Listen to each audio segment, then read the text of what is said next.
Direct గా point లోకి వచ్చేసిన సెనేటర్ బ్లూమెంథల్ అని, పూర్తి పేరు రిచర్డ్ బ్లూమెంథల్. ఆయన రీసెంట్ గా యూరోప్ అటు సైడ్ వెళ్ళారు. వెళ్ళి ఊరికే ఉన్నారా, చాలా ఇంట్రెస్టింగ్ స్టేట్మెంట్ ఇచ్చారు భారతదేశం గురించి. బోన్ క్రషింగ్ శాంక్షన్స్ మేము వేస్తాం మేము, అంటే ఎముకలు క్రష్ అయిపోయే లాంటి శాంక్షన్ ఇండియా మీద, ఇన్ఫాక్ట్ ఇండియా మీద, చైనా మీద, రష్యన్ శాంక్షన్స్ యాక్ట్ మీద.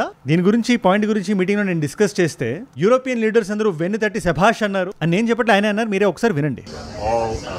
European heads of state, I am so deeply moved and inspired by their commitment to impose bone-crushing penalties on China and India for buying. సరే, ఇది ఎందుకు important, ఆయన అలా ఎందుకు అన్నారు, దీని మూల కథ ఏంటి అనే డౌట్ మీకు వచ్చి కొంచెం జూమ్ ఇన్ చేసి అలా చూస్తే మనకి మ్యాప్ లో రష్యా కనబడుతుంది. మనకి పాలసీ చాలా సింపుల్ గా ఉంది. డొనాల్డ్ ట్రంప్ గారిది. ఈ బ్లూమెంథల్ గారు కూడా లిండ్సీ గ్రహం మైండ్ సెట్ లో ఉండే వ్యక్తి, అంటే ఎక్స్ట్రీమ్ ఫార్ రైట్ జోన్ లో వస్తారు అమెరికాలో. ఆయనే స్వయంగా వచ్చి రష్యాకి శాంక్షన్స్ విధించాలి, మనం యుక్రెయిన్ కాపాడుకోవాలి. అది ఎంత లెంత్ వరకు మనం వెళ్ళాలంటే రష్యాతో బిజినెస్ చేస్తూ రష్యా నుంచి ఆయిల్ కొంటున్న ఇటు ఇండియా గానీ అటు చైనా గానీ ఉనికిపోవాలి. ఇన్ఫాక్ట్ దాంట్లో బ్రెజిల్ ని కూడా కలిపారు.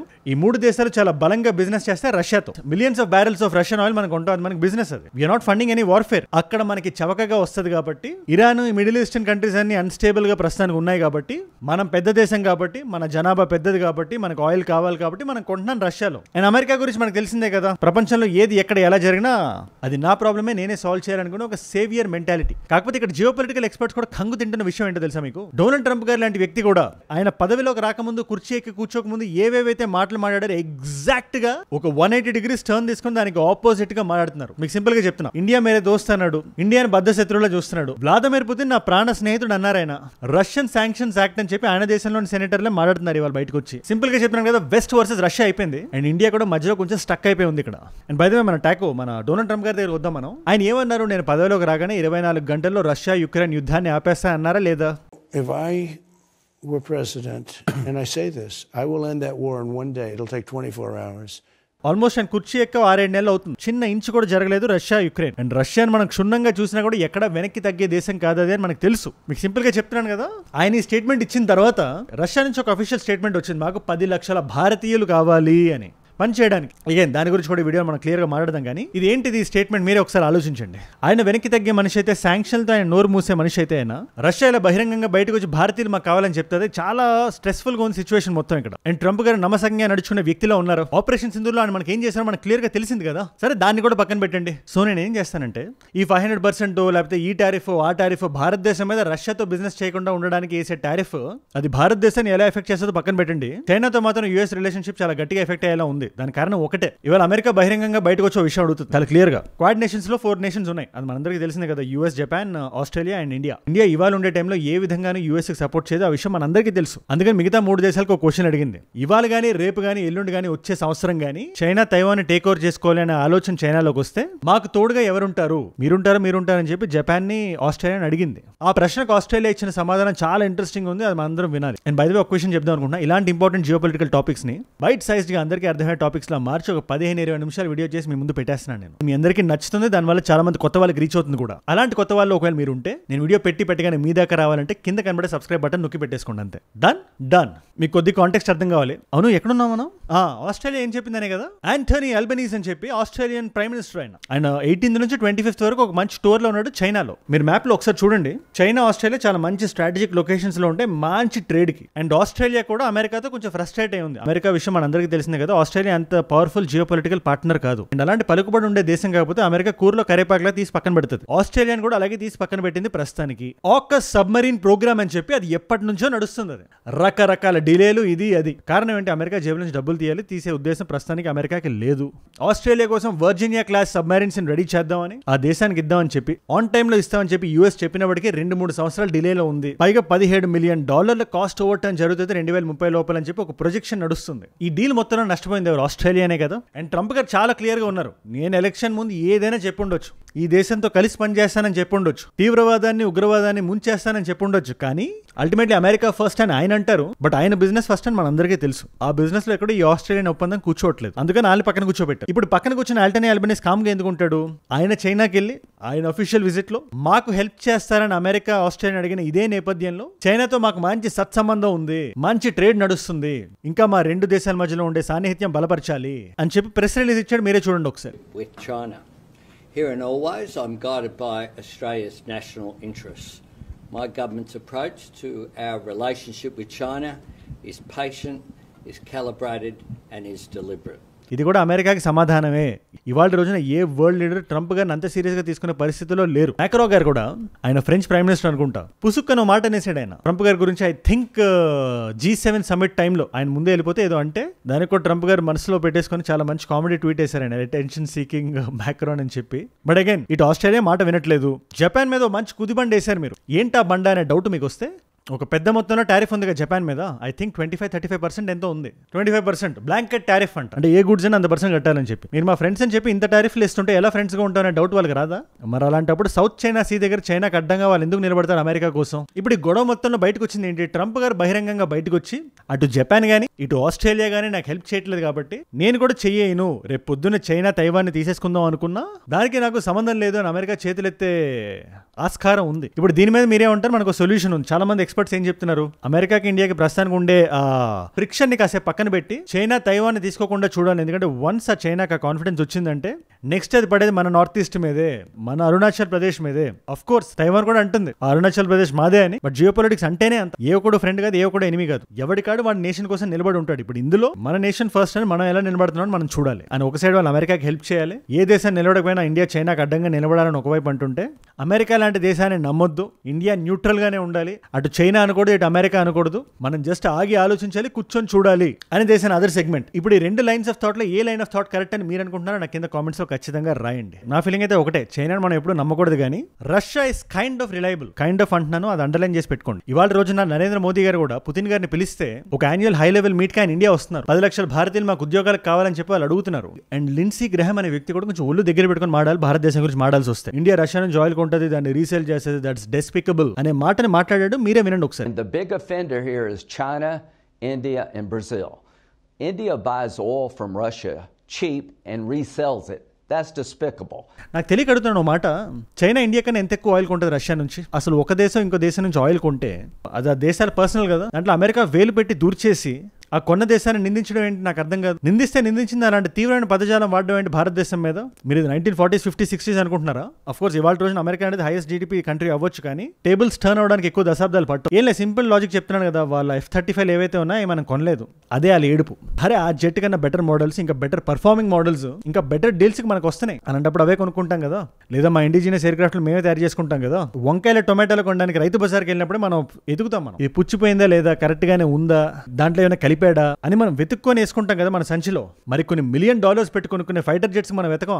అదేం లాజిక్ అది? మాదే కొనాలి, కొనకపోతే మేము టార్గెట్ చేస్తా ఉన్నాం. ఇది మీరు ఒకసారి ఆలోచించాల్సిన విషయం. ఏ దేశానికైనా that nation should come first. I keep on telling this.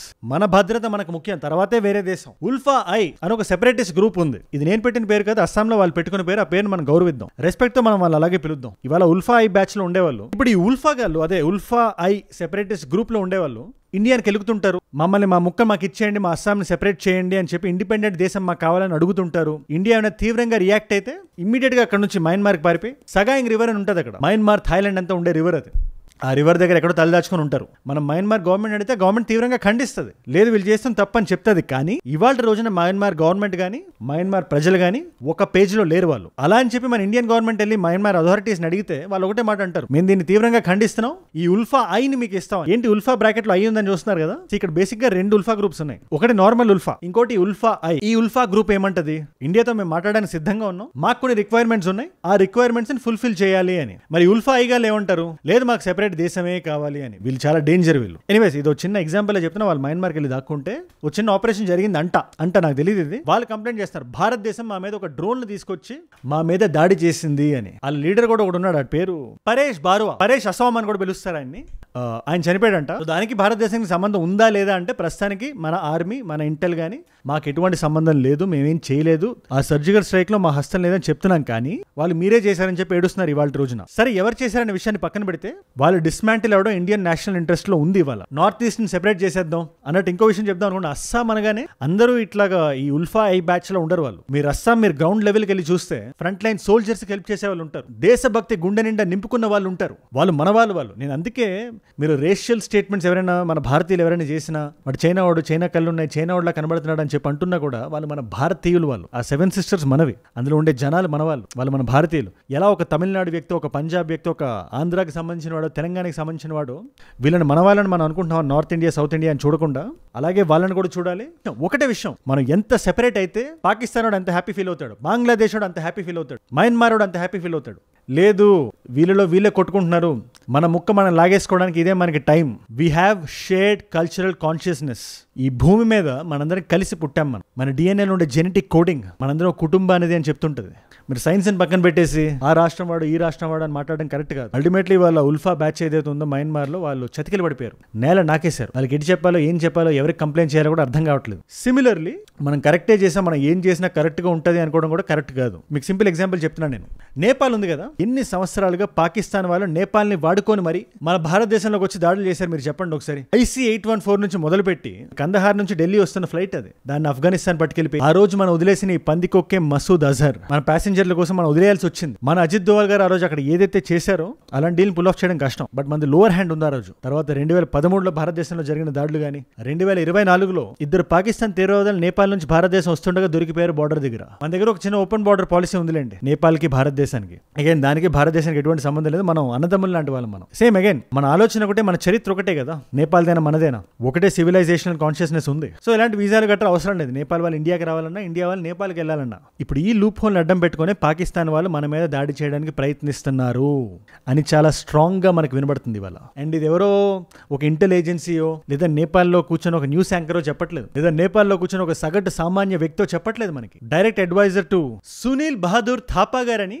ప్రస్తుత ప్రెసిడెంట్ అడ్వైజర్, ఆయన ఇండస్ట్రీ అండ్ కామర్స్ మినిస్టర్ గా కూడా పనిచేశారు నేపాల్కి. ఆయన వచ్చి చెప్తున్నారు, ఆయన వచ్చి చిన్న వార్నింగ్ లాంటిది ఇస్తున్నారు అనుకోండి, నెక్స్ట్ చాలా పెద్దగా ప్లాన్ చేస్తున్నారు భారతదేశం మీద, మీరు చాలా జాగ్రత్తగా ఉండాలి అని. ఇది మనం తీసి పారేసే విషయం కాదు, తర్వాత ఏదైనా జరిగితే మనం మాట్లాడుకునే విషయం కూడా కాదు. మనకి ముందే ఇంటెల్ ఉంది, మనం ముందే రియాక్ట్ అవ్వాలి, ఎక్కడ అలసత్వం చూపించకూడదు. మన దేశ పౌరుల ప్రాణాలకు సంబంధించిన విషయం ఇది. At the same time open border మూసేయండి అని చెప్పడం కూడా కరెక్ట్ కాదు. కొన్ని వేల మంది ఉపాధి ఇండియాలో ఉంది, వాళ్ళు అక్కడ నుంచి వచ్చి ఏ పనైనా చేయనివ్వండి, డిగ్నిటీ ఆఫ్ లేబర్ ఇవ్వండి, వాళ్ళు మన దేశానికి ఒక రకమైన సర్వీస్ చేస్తున్నట్టే. వాళ్ళు అలాంటి వాళ్ళ జీవనోపాధిని ఈజీగా లాగేసుకోవడం కూడా కరెక్ట్ కాదు. కానీ పాకిస్తాన్ నుంచి నేపాల్ వస్తున్న ఫ్లైట్లని కానీ, పాకిస్తాన్ సిస్టర్ నేషన్ బంగ్లాదేశ్ నుంచి వస్తున్న ఫ్లైట్లని కానీ, ఇవాళ రోజున సిస్టర్ నేషనే అనాలి బంగ్లాదేశ్ ని, దాంట్లో ఎటువంటి డౌట్ లేదు. వాళ్ళు సగం మంది ఇక్కడ నుంచి ఆపరేట్ చేస్తున్నారు. ఏ రోజైతే మనం నూర్ ఖాన్ ని కొట్టామో ఆ రోజు నుంచి విషయం జరిగింది. ఆపరేషన్ సింధూర్ తర్వాత వీళ్ళు మన దేశంలోకి వచ్చి మంది చింపేస్తారు అని పాకిస్తాన్ డిసైడ్ అయిన రోజున is a lot of activity between Pakistan and Bangladesh. అది మీరు గమనించారు. పాకిస్తాన్ నుంచి రాకపోవచ్చు కానీ ఖచ్చితంగా బంగ్లాదేశ్ నుంచి అయితే వస్తారు కదా, అలాంటి ఫ్లైట్ల మీద నిఘా పెట్టాలి. ఎవరైతే ఆఫ్ షూట్స్ ఆల్రెడీ నేపాల్లో ఉన్నారో వాళ్ళ మీద నేపాల్ ఇంటెలిజెన్స్ వర్క్ చేయాలి with the help of Indian intelligence. చేతులు కాలా కాకులు పట్టుకోవడం కరెక్ట్ కాదు. ఇంకొక పెహల్గామ్ జరగకముందే మనం ఆపగలగాలి. ఇది నేను ఇవాళ చెప్తున్నా. ఏదో దేశం హర్ట్ అయిపోద్దని, పాకిస్తాన్ ఏదైనా చేస్తే అమెరికా హర్ట్ అవుద్దని, డొనాల్డ్ ట్రంప్ ఏడుస్తాడని చెప్పి మన దేశాన్ని మనం రిస్క్ లో పెట్టలేం. మనం నేను ఒకటే విషయం చెప్తున్నా, ఇవాళ రష్యా దేశం ముందు వస్తుంది, అమెరికా దేశం. వ్లాదిమిర్ పుతిన్ లొంగే వ్యక్తి అని అయితే నేను అనుకోవట్లేదు. ఇండియా మీద ఎక్కి పెట్టి తొక్కడానికి చూస్తారు. అట్లీస్ట్ ఇండియా కొద్దిగా ఊరట కలిగించాలి. ఎందుకంటే ఇండియా ఇప్పుడు out of the way America నాశనం చేద్దామని చూడలేదు. అది మీరు దృష్టిలో పెట్టుకోండి. మేము చైనా కాదు, మేము ఖచ్చితంగా 500% శాంక్షన్ అని చెప్పి రిచర్డ్ అనే వ్యక్తి ఏదైతే అన్నాడో సెనేటర్, లేదా డెస్పికబుల్ థింగ్ అని చెప్పి నోటికి ఏదో వస్తే అది మాట్లాడుతున్నాడో లిండ్సీ గ్రహం, ఫస్ట్ వీళ్ళిద్దరికి నోటికి తాళాలు వేసేయాలి. అన్నెసరీ టెన్షన్ క్రియేట్ చేస్తాను అమెరికాకి ఇండియాకి. At the same time Donald Trump లాంటి వ్యక్తి కూడా, ఆయన కూడా టుడే హీస్ ఇన్ ఫిక్స్. ఆయనకి ఏం చేయాలో అర్థం కావట్లేదు. చైనా మీదకి వెళ్దామా వద్దా, రష్యన్ శాంక్షన్స్ యాక్ట్ పెడదామా వద్దా, యుక్రెయిన్ యుద్ధాన్ని రష్యా ఆపదలుచుకోవట్లేదు. రష్యాకి రష్యానే ముందు వస్తుంది. రేపొద్దున కీవ్ దాకా వాళ్ళు వెళ్ళి యుక్రెయిన్ మాదే అని అన్నా అనేయచ్చు. మొత్తం వెస్ట్ ఒక వైపు నిలబడినప్పటికి కూడా ఇప్పుడు పరువు ఎవరిది పోతుంది? ఏ అమెరికన్ ప్రెసిడెంట్ ఉన్నప్పుడు ఇలా జరిగింది అని మాట్లాడాల్సి వస్తే స్టేడియంలో రీసౌండ్ వచ్చేలాగా డొనాల్డ్ ట్రంప్ అనే పేరే కదా మనకు వినబడుతుంది. అది ఆయన తట్టుకోలేకపోతున్నాడు అంతే. అందుకని మిమ్మల్ని 3 ప్రశ్నలు అడుగుదాం అనుకుంటున్నాం. క్వశ్చన్ నెంబర్ 1, అమెరికా ఇవాళ మనల్ని భయపెడితే మనం భయపడి రష్యాతో ఆయిల్ కొనుక్కోవడం ఆపేయాలా ఆపేయకూడదా? Billions of dollars worth of trade నడుస్తుంది ఇవాళ ఇండియాకి రష్యాకి మధ్యలో, అండ్ అది మనకి బెనిఫిట్ కూడా అవుతుంది. క్వశ్చన్ నెంబర్ 2, నేపాల్ మనకు చెప్తున్న విషయాన్ని మనం సీరియస్ గా తీసుకోవాలా తీసుకోకూడదా? ఆ దిశగా మనం వెళ్ళి పాకిస్తాన్ కట్ చేయాలా కట్ చేయకూడదా? క్వశ్చన్ నెంబర్ 3, ఉల్ఫా ఇవాళ కంప్లీట్ గా డిస్మాంటిల్ అయిపోయింది అంటున్నారు, ఇండియా మాకు సంబంధం లేదని చెప్తుంది, మరి ఎవరు చేసి ఉంటారు అని మీరు అనుకుంటున్నారు? Let me know down in the comments. And by the way ఒక్క విషయం, ఇవాళ మల్టిపుల్ చాయిస్ క్వశ్చన్ మీ అందరికీ. 2017 తర్వాత రష్యా మీద అమెరికా పెట్టిన శాంక్షన్స్ ఏవైతే ఉన్నాయో ఏ లా బేసిస్ మీద, జాగ్రత్తగా వినండి, యుఎస్ లో ఏ లా బేసిస్ మీద శాంక్షన్లు పడ్డాయి రష్యా మీద? Option A is CAATSA, option B is FARA, option C is NICA, option D is CESTA. తెలిస్తే కింద రండి, తెలుసుకుందాం అనుకుంటే నా ఇన్స్టాగ్రామ్కి వచ్చేసండి. ఇన్స్టాగ్రామ్ లో కూడా అజయ్ ఫ్రమ్ ఏజుడ్ అని ఉంటుంది, అజయ్ ఫ్రమ్ అని ఉంటుంది. అజయ్ ఫ్రమ్ అని రాస్తే మీకు వచ్చేస్తుంది, టిక్ మార్క్ ఉంటుంది, 1+ మిలియన్ ఫాలోవర్స్ ఉంటారు. You can be easily able to find me. వచ్చేసేయండి అక్కడికి. అక్కడ ఇలాంటి వీడియోస్ ని రీల్స్ లా చూడొచ్చు. నా లైఫ్ లో నా చుట్టూ ఏమైనా జరుగుతున్నా తెలుసుకోవచ్చు. నాకు ఏదైనా వీడియో ఐడియా టాపిక్ ఇద్దాం అనుకున్నా, లేదా లేటెస్ట్ న్యూస్ ని స్టోరీస్ లా చూద్దాం అనుకున్నా, ఇట్స్ అ ఫెంటాస్టిక్ ప్లేస్. అక్కడ క్వశ్చన్ ఆన్సర్లు కూడా ఉంటాయి. ఒకవేళ అక్కడ లేకపోయినా కూడా ఏజుడ్ రీల్స్ అని మన పేజ్ అది, మన టీం నడుపుతుంది, అక్కడ పెట్టేయమంట. So come. And by the way, ఏజుడ్ గ్లోబల్ అని మన ఛానల్ అది. ఈ మంత్ లో we're planning a lot of content around that channel. ఎవరైతే మీకు నాన్ తెలుగు ఫ్రెండ్స్ ఉన్నారో, లేదా మీరు కూడా కన్స్యూమ్ చేద్దాం అనుకున్నా, that's a great channel. Definitely do support. And మీరు ఇక్కడ దాకా నా వీడియోలో వచ్చారంటే, నా వీడియోస్ మిమ్మల్ని ఆకట్టుకుంటున్నాయి, ఒక వాల్యూ పొందుతున్నారు. Thank you so much for that. మీరు ఇస్తున్న ఈ వాచ్ టైం ఉంది కదా, నేను డైరెక్ట్ చెప్తున్నా, మీతోనే మాట్లాడుతున్నా. నాకు కొండంత ధైర్యాన్ని, బలాన్ని ఇస్తుంది. రోజు మాట్లాడాలి, ఎక్కడున్నా ఎలాంటి సిచ్యువేషన్ ఉన్నా మన వీడియో ఒకటి పడాలి అని లోపల ధైర్యానికి మీరే నా ప్రేరణ. You are my inspiration. మీరు ఇలా చూడడం వల్ల ఎంత మంది కొత్త వాళ్ళకి రీచ్ అవుతుందో తెలుసా మీకు? అండ్ ఒకవేళ అలాంటి కొత్త వాళ్ళు మీరు ఒకళ్ళు ఉంటే, నేను వీడియో పెట్టగానే మీ దాకా రావాలంటే మీరు ఏం చేయాలి? కింద కనబడే సబ్స్క్రైబ్ బటన్ నొక్కి పెట్టేసుకోండి. సబ్స్క్రైబ్ చేశారుగా, డన్. మీకోసం 2 కాంప్లిమెంటరీ వీడియోస్ పెడుతున్నాను ఇక్కడ. ఒకటి ఫర్ ద క్యూరియస్ మైండ్, 3025లో, ఇవాళ 2025 కాబట్టి ఎగ్జాక్ట్ గా 1000 years తర్వాత మనకి సైంటిస్టులు ఏం చెప్తున్నారు, ప్రపంచం ఎలా ఉండబోతుంది అనే కాన్సెప్ట్ మీద వీడియో చేస్తే చాలా ఇంట్రెస్టింగ్ ఉంటుంది. ఆ వీడియో ఇక్కడ ఉంది. లేదు మన రూట్స్ కెళ్ళి మనం తెలుసుకుందాం అనుకుంటే, పూరి జగన్నాథ్ టెంపుల్ గురించి, మన శ్రీకృష్ణుడు గుండె గురించి, ఆ మిస్టరీ గురించి ఒక వీడియో చేశాను. ఆ వీడియో ఇక్కడ ఉంది. మీకు ఏ వీడియో ఇంట్రెస్ట్ ఉంటే ఆ వీడియోని చూడండి. నేను మిమ్మల్ని మళ్ళీ రేపు కలుస్తా. మనందరం కలిసి పెరగాలి, కలిసి ఎదగాలి. Let us all grow together, let us all rise together, rise above ignorance, rise above arrogance, rise above hate. ఏజుడ్ అంటే మనం. జై హింద్, జై భారత్, జై ఆంజనేయ, ఓం నమః శివాయ.